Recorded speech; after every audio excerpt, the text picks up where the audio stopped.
There's another thing. These videos like it on the internet, is something that people want, and that is that they want this justice, this sense of justice. And they're misunderstood. And when a narcissist has you in their grasp, you are misunderstood intentionally. And what you're waiting for is a kind of reckoning of where you go, see, I told you that this was happening and going on, and that somebody, a peer of yours, says, oh yeah, okay, shit.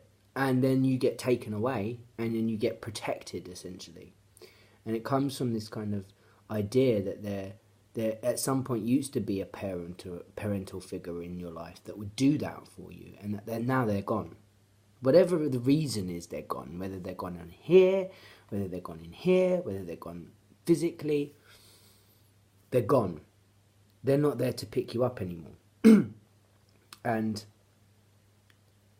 when narcissistic bullying starts to happen, you don't have anybody to turn to because they've essentially, silenced you. And, obviously the way that they silence you is the same thing. It's always tribal, and whenever tribes get together, it becomes toxic. Because tribally, mentally, the tribe of Earth, the human species, tribally, is about as intelligent as a 3-year-old child. It's not.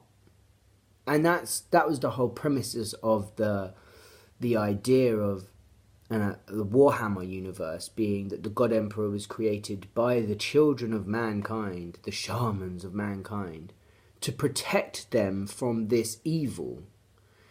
Okay?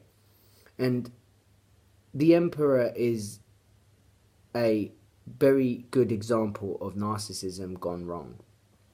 And if you're into videos about, if you're watching me, you know that I love Warhammer, and you know that I'm a victim of narcissistic abuse and a narcissist myself. So Warhammer is a fantastic way of me dealing with these kinds of psychology, because essentially what happens is a good man is charged with the task of protecting the empire, the earth, essentially, charged by humankind, by the children of man, to be charged to protect them against the enemies of man.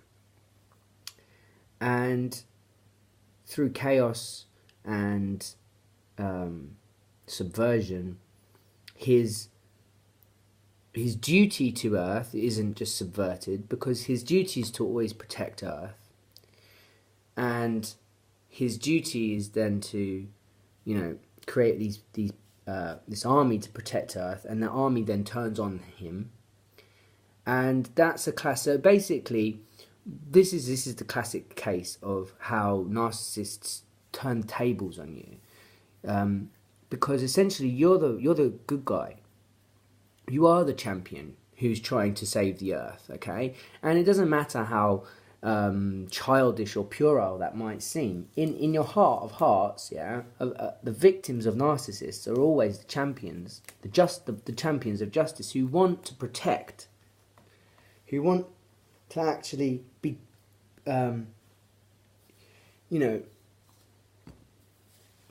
fighting for the good fight, to preserve humanity, to preserve innocence, to preserve life, love and happiness, to preserve that dream of the ancient times that the shamans lived in with the emperor 30,000 years, so we're talking the Saharan plains, we're talking about,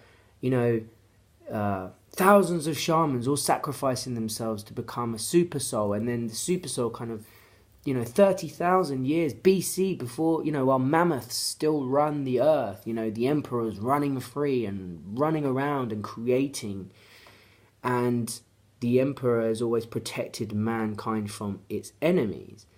until its enemies then manage to turn his own people against him. So the Horus heresy is that Horus, even though he's been charged with protecting humanity, ends up turning against humanity and turning on the Emperor himself and being used by chaos. And you end up being stuck. You end up being stuck like the Emperor. You end up being a target of narcissism, and no matter what you do, you always come off worse. You always come off worse. It's why it's called Warhammer. It's why they played this game in the first place. It's because, for them, you're the eternal emperoric pawn in their game, and they are the sadists who hide behind the kind of perfection of narcissism that they've detained from you. So, first of all, they strip you of your humanity. The Emperor is stripped of his humanity. They're stripped of his divinity, even though he never said he was a god. And then they make mockery of everything. And the thing is, they were always willing and intending to make mockery of everything anyway. It's why he was born, to protect the human race. So if he hadn't have been there, chaos would have just come in and begun making mockery and molesting the human race. Is essentially what it is. What I'm trying to say to you is, wherever you are in your journey, okay, there's parallels. Look at the Anunnaki, the stories of the Syrian Anunnaki, the Göbekli Tepe of 12,000 years ago, the ancient Indus Mayan civilizations. Look at those. Look at how they're paralleled in the story of the Warhammer universe, of that these were ancient civilizations that had burgeoned and become full empires and crumbled to dust and to nothing. But that this character, it represents you as a victim of narcissism. That the chaos isn't necessarily a bad thing, but that it will always try to find a way to use you rather than to help you. Chaos isn't your friend. Chaos is your enemy, and order is its greatest fear. So when you order your thoughts, you fight chaos. Okay, so chaos doesn't like that, and chaos is the narcissist's tool. They use chaos to distract everybody so that they can carry on poking you, so that they can carry on killing you without consequence, because blame is always shifted onto someone else. So in the heresy, you've got several different primarchs, all heretical to the Emperor, all traitors to humanity, who, at any given reason, will want to plunge the knife into the Emperor's heart just because they've lost their humanity, and then kind of make it, well, it was the Emperor's fault. And if you actually read through the threads of the Warhammers, it gets a bit trolly sometimes, but some of these people genuinely do stick up. Magnus did nothing wrong. Horus did nothing wrong. Yes, they did. They did. Narcissists always do things wrong. They are the ones that instigate violence. They're the ones that turn on the mandate that they were given. Your mandate to protect humanity. And then you turn on humanity. You've failed. You're a narcissist. You've failed to be what you were set out to be. You see? So that's why they then get upset that you called them out on it. Because it calls them out on their hypocrisy. You're Magnus the Red. You are a traitor to the Emperor. End of story. You're Horus. You're a traitor to the Emperor. End of story. No, I'm not. No, I'm not. Yes, you are. And they hate that. They hate being called out on it.